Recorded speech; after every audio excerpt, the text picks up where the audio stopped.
Hi guys! In this video I'm going to discuss the 4 steps you've got to take if you want to get back to running after you've had back pain.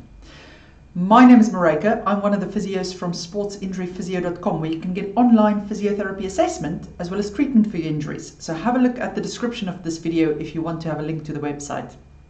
Now, the 4 steps you've got to take if you've got back pain. Step number 1 is you've got to find out what the cause is. Because if you know the cause, you'll know what exercises or treatment to do. And you'll also have a very good idea of how long you can expect your recovery time to be. Some back injuries needs a little bit more caution before you go back to running, whilst others are quite robust and don't really need that much caution.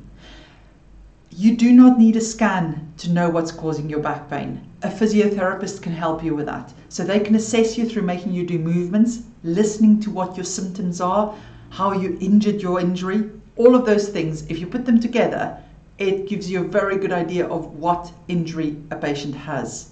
So that's something that a physio can help you with. Then step 2 is you have to do the right treatment for it. Now, you don't need hands-on treatment necessarily. It's usually a combination through moving, mobility and strength work. And I should have put moving at the top, to be honest.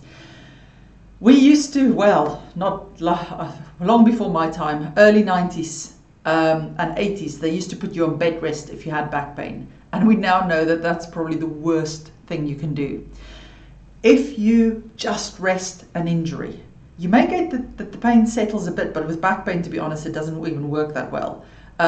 But then everything stiffens up and it doesn't really become any stronger or healthier again. You've got to move to get the tissue to be healthy. Now, movement will mean something very different for different people with back pain. It will depend on your severity of your injury. So somebody with quite acute painful back, movement may just mean that they're moving around the house every so often. Keep it moving or go for small walks. Whereas somebody with a rather settled back pain or not as acutely painful could go for walks, they could cycle, they could swim. It all depends on what's going on with their back. But the more active you can be within your limits of pain, the better for your back, because it'll increase your blood flow, it'll help your joints to be lubricated, and it will just create more healthy tissue. But it's important that it's not moving through pain and causing more pain. It's all within the limits of your specific injury. Then the second thing is mobility. So yes, you want to do mobility exercises, which can include stretches, but not all back injuries does well with strong stretching. Disc injuries, for instance, really don't like to be stretched at the beginning. Whereas an overuse type injury, that's a stiff back from sitting for long periods of time, usually do really well with mobility exercises and stronger stretches. So again, your choice of exercise or stretch or mobility exercise will depend on the type of injury you've got and also the severity of it. Strength training. I've not met anybody with back pain who couldn't benefit from strength training.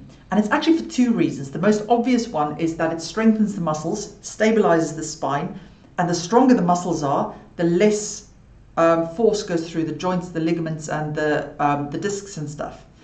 But the second reason is strength training is a brilliant way of increasing circulation into the lower back. And if you can improve the circulation, you get more blood flow, more oxygen, more nutrients, and you just get healthier tissue, and it's easier for the body to replace those injured cells. Okay, so those are the 3 main components that a treatment program for back pain should include. Moving around as much as you can within your limits of pain is the most important, and then a combination of mobility and strengthening exercises.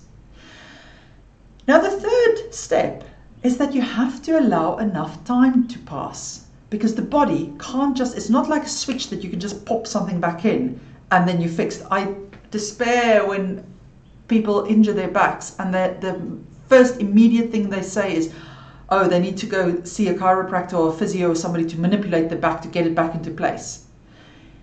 Actually, you know what? If things are popping out of place, that's quite dangerous. That's subluxing, that's dislocating, and that doesn't happen often at all. More times or more often, it's that you've strained a muscle, you've strained a disc, you've injured a joint, you've sprained something.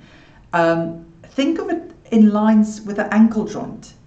The same way that you can sprain an ankle joint, pull a muscle in your ankle joint, pull a ligament, you can do the same things to your back. Because remember, you've got joints, you've got ligaments, you've got discs, you've got nerves.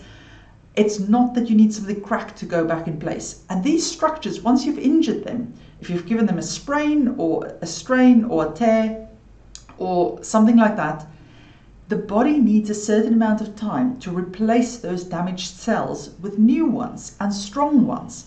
And that takes time. So for a mild sprain, it usually takes about 4 weeks to be about 90-95% better.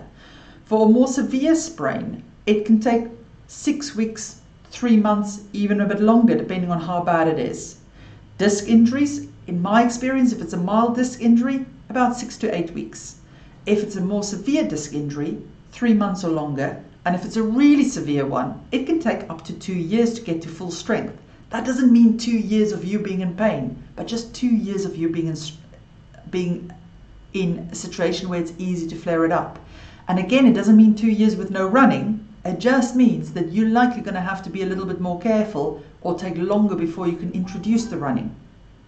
Then, let me think what else. Oh yes, if there's nerve involvement, so something's irritating a nerve as well from the back, that can add more time onto it because nerves take a lot longer to recover and they're a lot more sensitive for large forces like you get with running. Now, if it's a mild nerve irritation like numbness or pins and needles that just comes and goes and just not very intense, it can take as little as 4 to 6 weeks to get better. But if it's a proper flare-up like sciatica or something strong pain down the leg, that can take 3 months or longer to settle down. So it all depends on your specific case. So you've got to allow enough time. Now, and again, you'll know how much time you need if you get some guidance from a physio. So I could usually, it's difficult to tell immediately how long an injury will take to get better because the interesting thing is the amount of pain you're in does not equate to the amount of damage you've got. So somebody can be in severe pain from just a mild sprain. It just depends on how sensitive their alarm system is at creating pain. Then somebody else can have quite a severe injury, but rated as only mild discomfort. So those two things don't align well. And what I find is I can usually tell within 2 weeks of somebody following a rehab program how long the recovery process will likely take. That first week or two is all about just calming the pain signals down and getting them settled into their rehab. And it depends on how quickly they react during that period. That can usually give me a bigger or a more clear indication of how long their recovery will take. Then the last important point is you've now done all your exercises, you're feeling great, you think you're ready to start a run. Don't just do a continuous run. Start with a run-walk program, and quite a mild run-walk program, something like 1 minute run, 1 minute walk for 10 minutes, with a warm-up walk at the beginning and the end. And the reason for that is that walking creates a totally different new force through the whole of the body. And it actually acts as a strength stimulus then for your back if you do the walk-run sessions. So during that 1 minute run, you've got enough time to really think about your form, concentrate on it all, but not get that tired that you lose your form or things get too tired and you re-injure yourself. Also, what I find is if that session does stir a bit of pain up in the back, it's usually just a mild discomfort that settles quite quickly. Whereas if you go for a continuous run, by the time that you realize there's trouble, your back may be so flared up later on that it then takes days and days to settle back down. So I definitely can recommend a run-walk program where you start with 1 minute running, 1 minute walking for about 10 minutes the first session. And you also don't do it every day. You do it alternative days so that you give it enough time to recover between walk-run sessions. And then you just slowly increase the time you do. I usually get my patients to get to a total of 20 minutes walk-run. And then I get them to make the run sections longer. So for instance, if they were doing 1 minute run, 1 minute walk, I'll get them to then do 2 minutes run, 1 minute walk, 3 minutes run, 1 minute walk, until they get to 20 minutes continuous running. That process, if we've done the rehab properly and their back's happy with it, takes about 2.5 weeks to get them to 20 minutes continuous running. But the difference is, I know it sounds quite a long period of time to get back into it, but it usually means that they don't have to take a step back. That at that point, the back is quite happy with running and they can just continue to build on that. Okay, so let me know if you've got any questions about any of this. If you need more help with any injuries, have a look at our website. You're welcome to consult myself or one of my colleagues via video call. We can help you with assessing your injuries as well as a treatment program. Take care.